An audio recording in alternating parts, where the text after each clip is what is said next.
Lucas capítulo 10, versículos 17 a 20. O regresso dos 70. Assim diz a palavra de Deus. Então regressaram os 70, possuídos de alegria, dizendo: Senhor, os próprios demônios nos submetem pelo teu nome. Mas ele lhes disse: Eu via Satanás caindo do céu como um relâmpago. Eis aí, eu vos dei autoridade para pisardes serpentes e escorpiões, e sobre todo o poder do inimigo, e nada absolutamente vos causará dano. Não obstante, alegrai-vos, não porque os espíritos se vos submetem, e sim porque o vosso nome está arrolado nos céus. Amém. Senhor, nos abençoa com a Tua palavra, mais uma vez, glorificamos o Teu nome. Ó Deus, pedimos a Ti perdão pelas nossas falhas e pecados, e pedimos ao Senhor que em nome de Jesus possa derramar graça sobre nós, através da Tua Santa Escritura. Abençoa cada um que está em casa assistindo, os que vão assistir depois, e abençoa-nos aqui, ó Deus, com as sagradas letras, no nome de Jesus. Amém.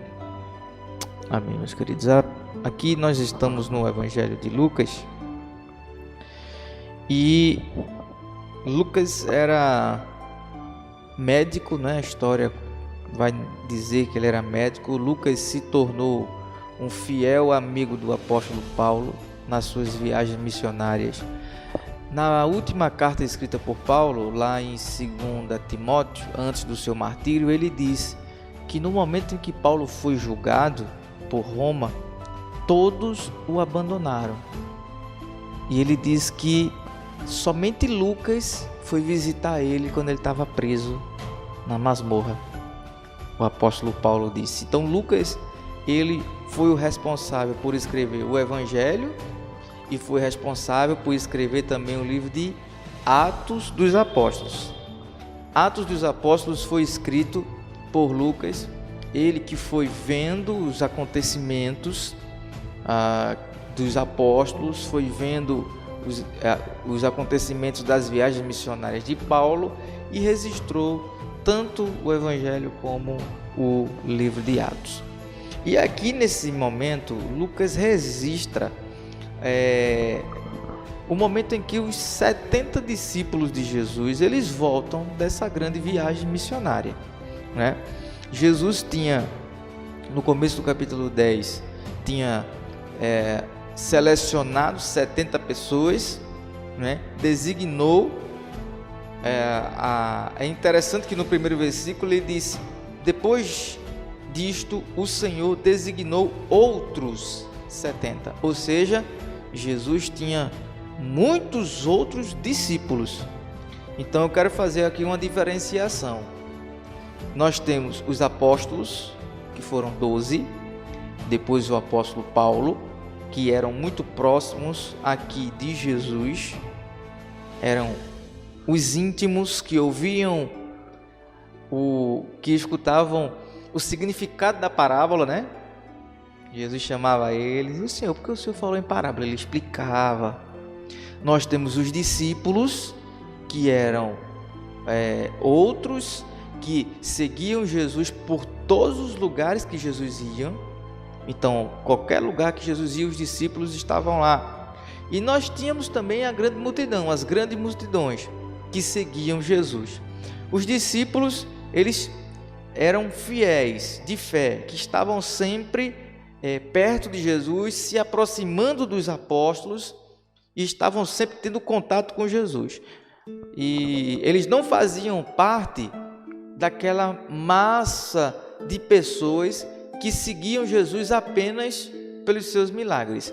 Os discípulos faziam parte de um grupo de pessoas, de seguidores fiéis a Jesus, porém eles não foram chamados para ser apóstolos. né? Eles foram discípulos de Jesus.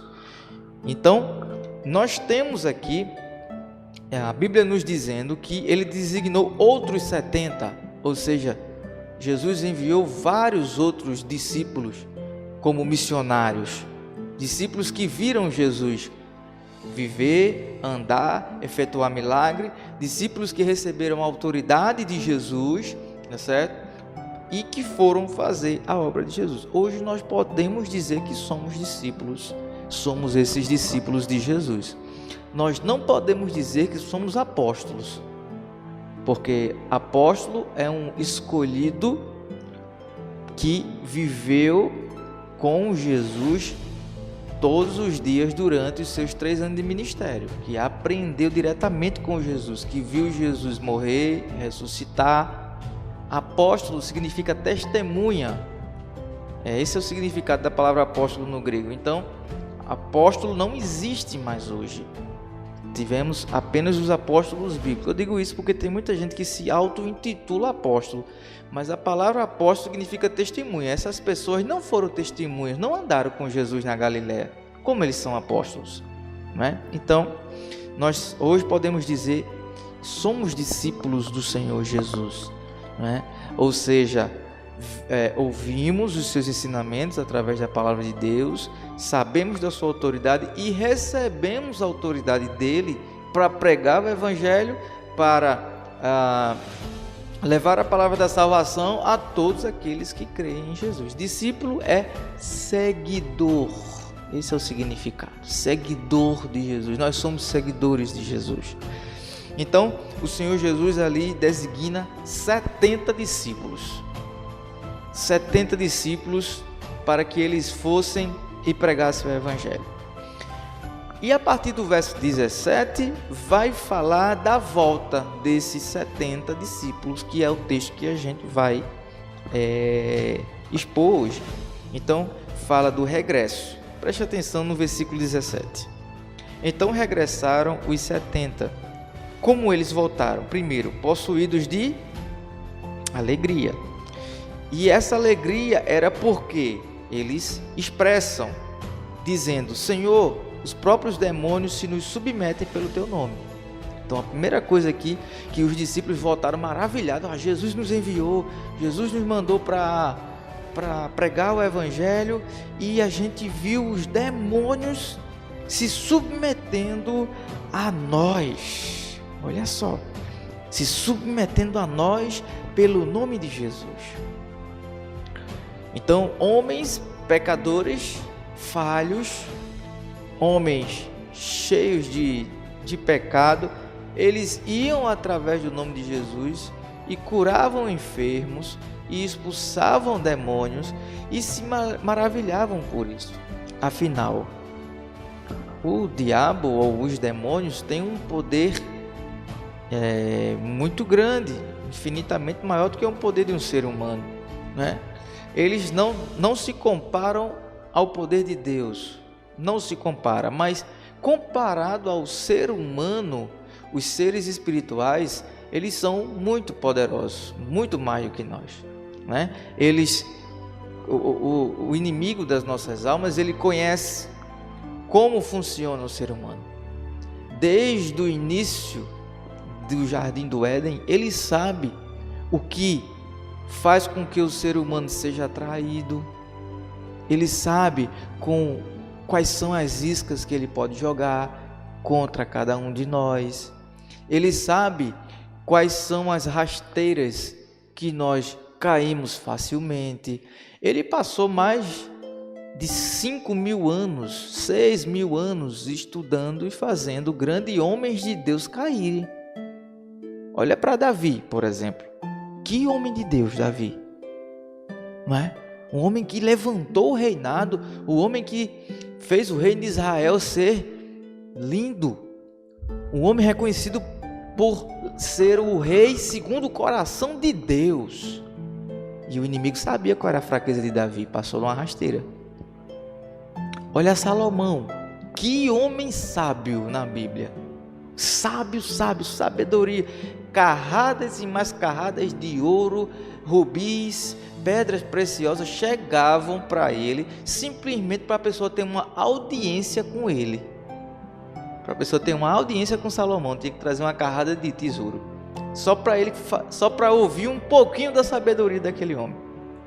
Mas o inimigo sabia qual era o ponto fraco dele. Passou-lhe uma rasteira. Ele caiu. Aí você vê tantos e tantos homens de Deus, mulheres de Deus, quantas pessoas na Bíblia, né? Que o inimigo das nossas almas derrubou. Pois é. Esse mesmo inimigo, ele trabalha, irmãos, para nos derrubar também.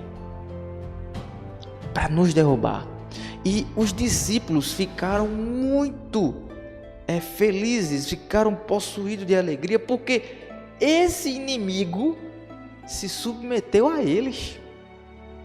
Olha só.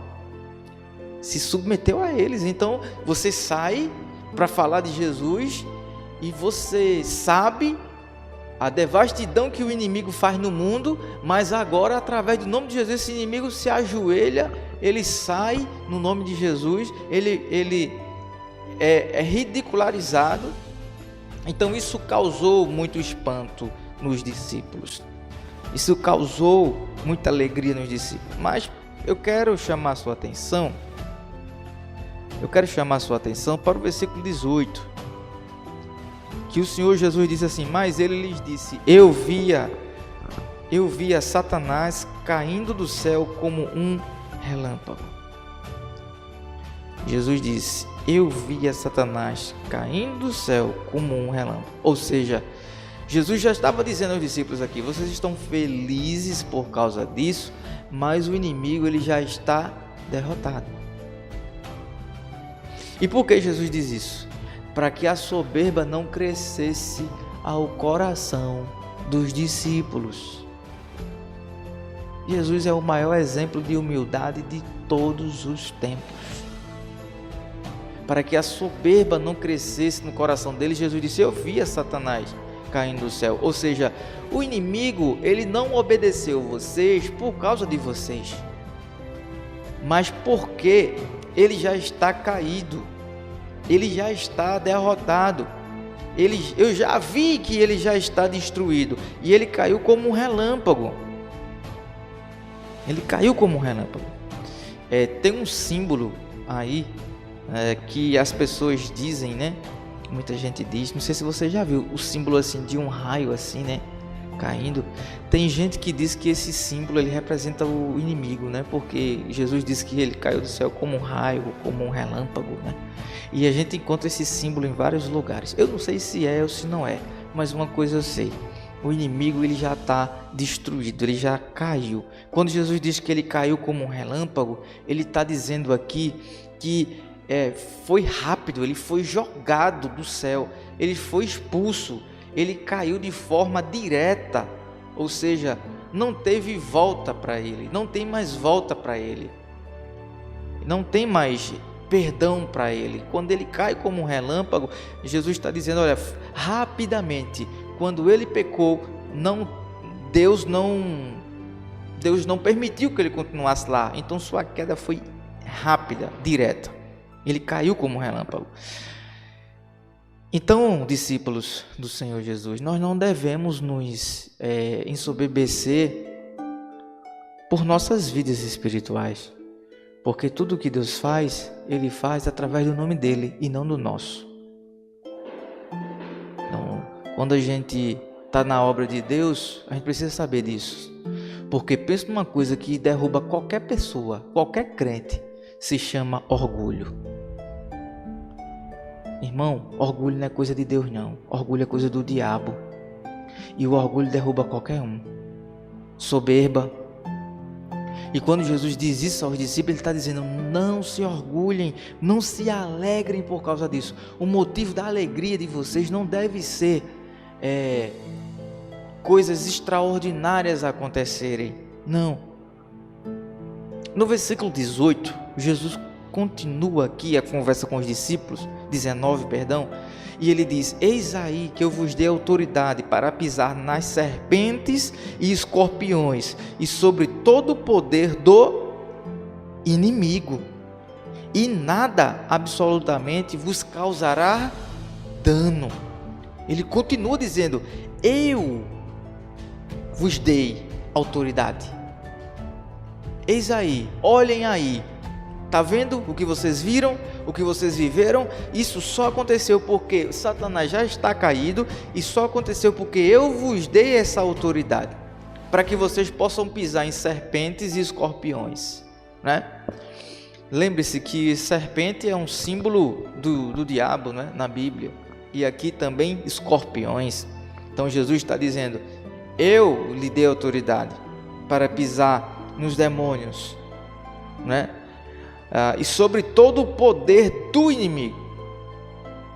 A igreja tem essa autoridade, a igreja tem essa missão de Deus, a igreja tem essa comissão de desfazer a obra das trevas, de pisar na cabeça do inimigo. E nada absolutamente vos causará dano. Nada vos causará dano. Jesus usa essas duas figuras de linguagem, serpentes e escorpiões. Uma serpente porque é a figura do diabo na Bíblia, e outra escorpião porque naquela área era um lugar muito desértico e havia muitos escorpiões. Todo andarilho tinha que ter muito cuidado com serpente e com escorpião. Todo andarilho que andasse ali. Por quê? Os escorpiões, eles... Veja como é as coisas, como Jesus é inteligentíssimo. Jesus é o dono da inteligência. As cobras e os escorpiões daquela região desértica, eles se escondem muito dentro da areia. Veja como o diabo é astuto. Ele se esconde aonde? No lugar onde a gente vai andar, no lugar onde a gente vai pisar, no lugar onde a gente vai ser vulnerável. Você não consegue chegar a outro lugar se você não pisar na areia. E você não sabe o que é que tem debaixo da areia. Qual é o terreno que a gente tem pisado? Veja só. Por isso que Jesus é infinitamente mais sábio do que Salomão, né? Nem se compara. Mas veja, ele está dizendo aqui: vocês foram levados, vocês foram para uma viagem missionária, andaram em terrenos desérticos. Inclusive, se você prestar atenção no começo do capítulo 10, Jesus vai dizer a eles o que eles deveriam e o que não deveriam levar. E entre essas coisas, no versículo 4, ele diz: não leveis bolsa, não leveis alforje, nem leveis... O que é que tem aí depois de alforje? Sandália. Peraí, meu filho, peraí. Não leveis sandálias, e a ninguém saudeis pelo caminho. Não levem bolsa, ou seja, confie na providência de Deus. A bolsa é para suprimento, alimento. Confie na providência de Deus. Não leve alforje, né? Alforje ali, tomar água, né? Não leve muitas bolsas. O alforje também era um tipo de bolsa, né? Que dava para colocar ali. Tem um alforje, o tipo de alforje que colocava-se a água, tem o tipo de alforje que colocava-se outros produtos, mas ali era um tipo também de bolsa. Então não levem isso, confie na provisão de Deus. E ele diz aqui: também não levem sandálias no plural, ou seja, eles eram calçados, eles iam calçados, mas eles não precisavam levar outras sandálias. Aqui Jesus está fazendo uma referência ao Antigo Testamento, que o povo andou 40 anos no deserto e a sandália não foi consumida. Entendeu? Então veja, não leve sandália, que Jesus está dizendo: eu vou prover para você tudo o que você vai precisar.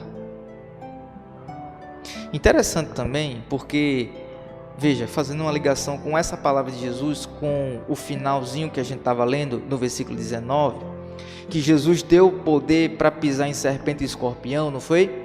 E ele antes tinha dito que não era para levar outra sandália, ou seja, ele estava dizendo: você vai calçado você vai calçado com as sandálias. O apóstolo Paulo vai dizer que essa sandália, né, é a sandália da pregação, né, do evangelho.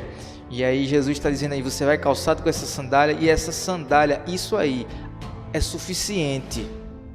Se você for com humildade, se você não se preocupar, se você não for ansioso para ter outras, para ter mais coisas, se você for contente com o que eu já te dei, você vai ter força para pisar na cabeça de serpente e na cabeça de escorpião. Isso aí que eu estou te dando é suficiente para você vencer o diabo, para você vencer o inimigo. Você não precisa de uma sandália nova para pisar nas serpentes. Essa daí vai ser suficiente.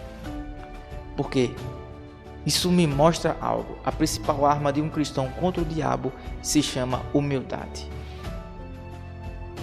Porque o inimigo sabe que se ele despertar o orgulho em nós, irmãos, se ele despertar a soberba em nós, se ele despertar em nós o espírito altivo, se ele despertar em nós a necessidade de ser visto, se ele despertar isso em nós, se nós fizermos a obra de Deus com esse desejo, somos os mais malditos pecadores da terra. Porque a obra que é feita não precisa de nós. Jesus não precisa da gente. Ele derrama graça para que a gente participe dessa obra. Nós somos agraciados por participar dessa obra. Por isso que ele diz, só vá com uma sandalinha, um par de sandália, com a sua roupa, vá. Isso vai ser mais do que suficiente. Vá na humildade, meu filho. Isso vai ser mais do que suficiente. Que lição, né, irmãos? Que lição.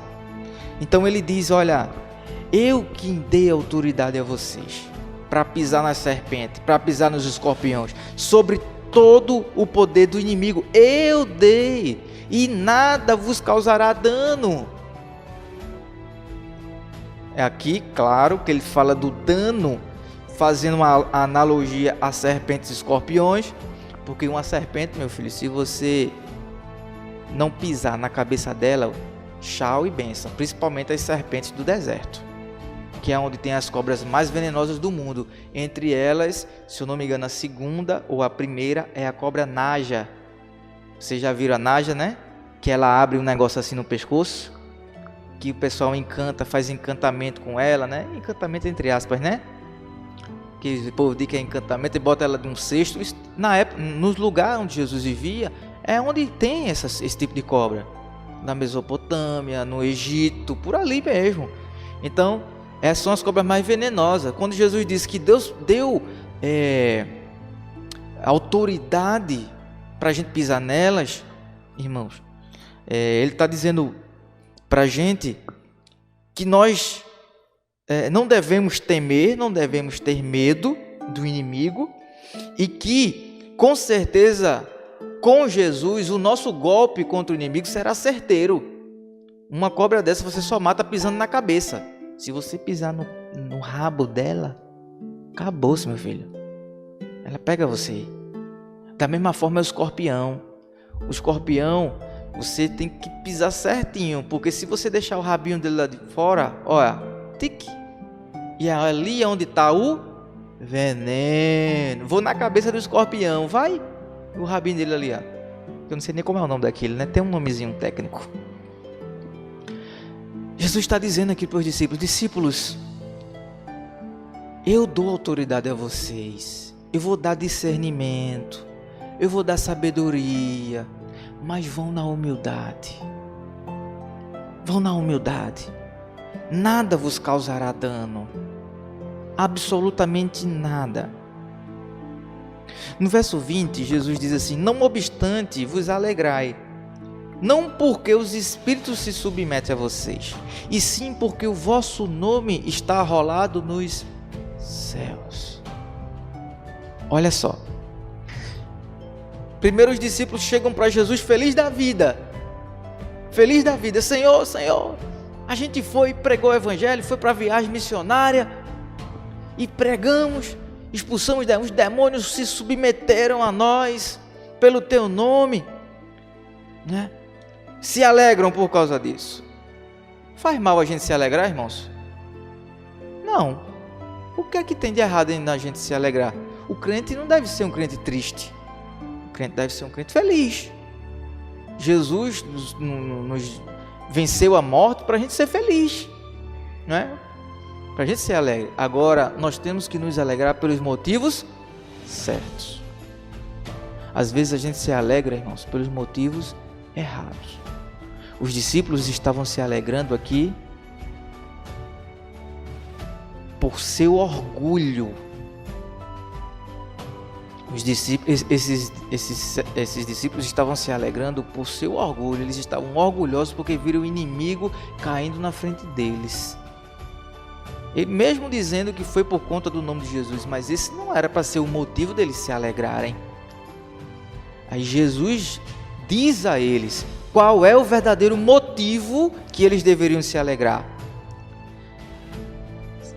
E sim, porque o vosso nome está arrolado nos céus. Esse é o verdadeiro motivo da nossa felicidade, da nossa alegria. Milagres acontecem e devemos nos alegrar por eles, sim. Mas, mais do que eles, a nossa alegria maior deve ser pela nossa salvação, pela nossa vida eterna.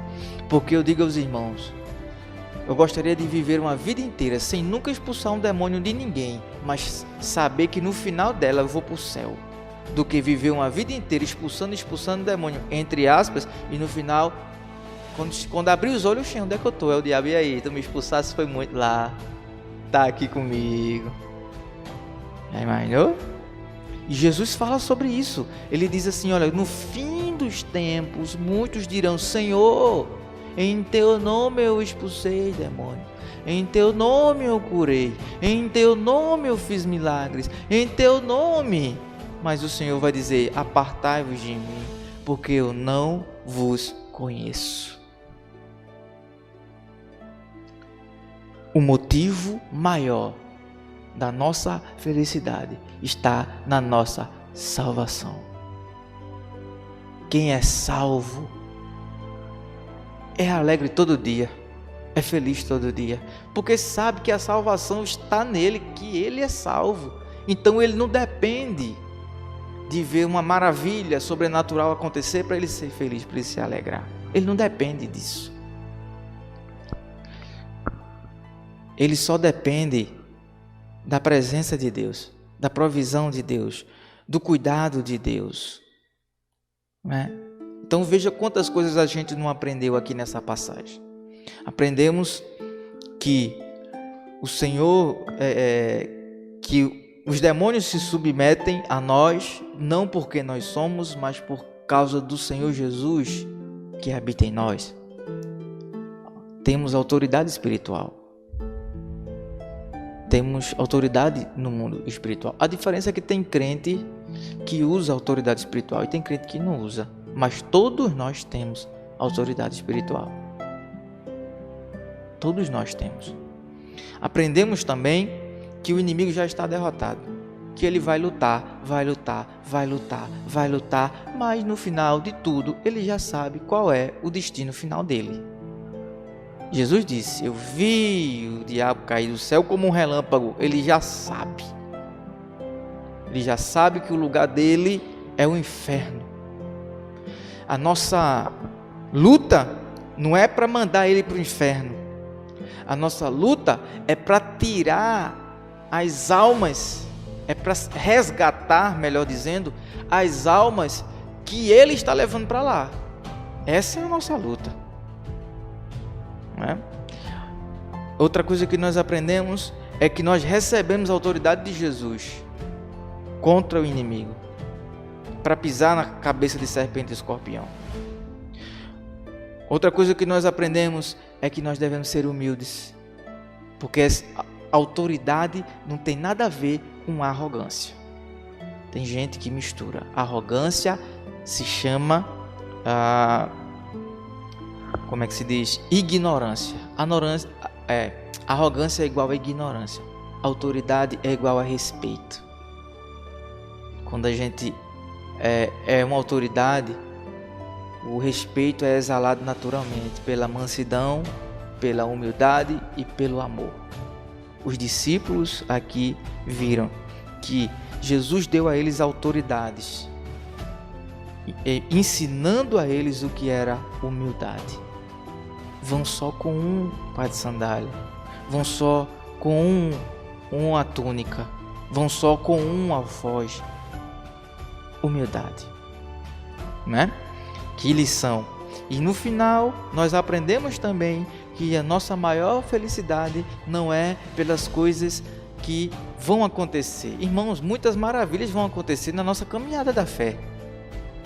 E não é para a gente ficar, nossa, que coisa, como se Deus não fosse suficiente para fazer aquilo, né? Uma vez eu estava conversando com uma pessoa, disse, pastor, olha, e Deus fez isso aqui na igreja e tal, Deus usou uma pessoa para falar para mim, e era exatamente o que eu queria ouvir. A pessoa feliz da vida, eu disse a ele, que bênção. Não, pastor, mas o senhor não está entendendo. Olha, eu saí da igreja. Deus não só pode, irmãos, mas Ele vai fazer muito mais do que isso, né? Eu falei para a pessoa, Deus vai fazer muito mais do que isso. Você está tão feliz por isso, mas você ainda nem viu o que é que Deus ainda vai fazer na sua vida, né? Na nossa vida. Às vezes a gente se maravilha com tão pouco. Deus é Deus de milagre, irmãos. Deus é poderoso demais. Quando a gente acha que Deus está fazendo algo extraordinário, Deus está só preparando algo muito maior. Os discípulos viram Jesus fazendo algo extraordinário, né? O nome dele expulsando demônios. Jesus já tinha preparado algo muito maior, a salvação, o céu, as mansões celestiais. Às vezes a gente se esquece um pouquinho do que é o céu e a gente quer que o céu seja aqui na terra, né? O céu extraordinário, o céu é infinito, o céu é lugar onde não há dor, choro, pranto, onde não há pecado. O céu é o lugar onde a gente vai ver Jesus, conversar com Jesus, é onde a gente vai ver todos os servos de Deus de todos os tempos, é onde a gente vai morar na Nova Jerusalém, uma cidade feita com ruas de ouro, uma cidade onde a gente vai poder viver e conviver em harmonia, paz. É um lugar onde a gente vai estar longe de qualquer dor, rancor, mágoa. É um lugar onde a gente vai viver tão feliz que a eternidade vai ser pequena para a gente viver no céu. A gente vai ver Jesus, irmãos. A gente vai estar lá e ver a glória de Deus. O céu é o lugar onde a gente não vai precisar do sol, porque a luz de Deus vai brilhar para a gente, vai iluminar a gente. A cidade pura, santa, a Nova Jerusalém. Então esse é o maior motivo da nossa felicidade. Então nós aprendemos muitas lições nessa noite. Eu espero que você possa ter sido edificado com essa palavra. Que Deus te abençoe grandemente, poderosamente. Estamos chegando aqui ao final do culto. Vou convidar para a gente ficar de pé e nós vamos orar. Esse final de semana a gente vai ter o acampamento da juventude, saindo na sexta-feira à noite e voltando no domingo à tarde, direto para o culto, né? Então no domingo de manhã, nem eu nem a Elizabeth vamos estar aqui, só à noite. Vamos orar? Senhor nosso Deus, maravilhoso Pai, no nome de Jesus, eu quero te agradecer ao Senhor por essa noite maravilhosa, agradecer pela tua graça que se derrama em nossas vidas, agradecer ao Senhor porque o Senhor tem sido fiel com a tua igreja, nos protegido de todo o mal. Ó Deus, ajuda-nos a sermos discípulos fiéis do Senhor, ó Deus, cheios de humildade e mansidão. Ajuda-nos, Senhor, a sermos exemplos e termos autoridade do Senhor para pisar na serpente e escorpião. Deus, não permita que nós possamos perder o nosso foco. Não permita que a gente possa sair da caminhada cristã. Nós queremos estar firmes como peregrinos que caminham para o céu. e nós só vamos descansar quando nós entrarmos nos portões das mansões celestiais. Abençoa-nos para o louvor e glória do Teu nome. Ajuda-nos a carregar o nosso fardo. Ajuda-nos a carregar a nossa cruz. Nós sabemos que haverá um momento em que ele será tirado de nós. Essa cruz será tirada e nós entraremos às mansões celestes. Glorifica Teu nome em nós. Nos dá uma noite de paz. No precioso nome de Jesus. Amém. Amém.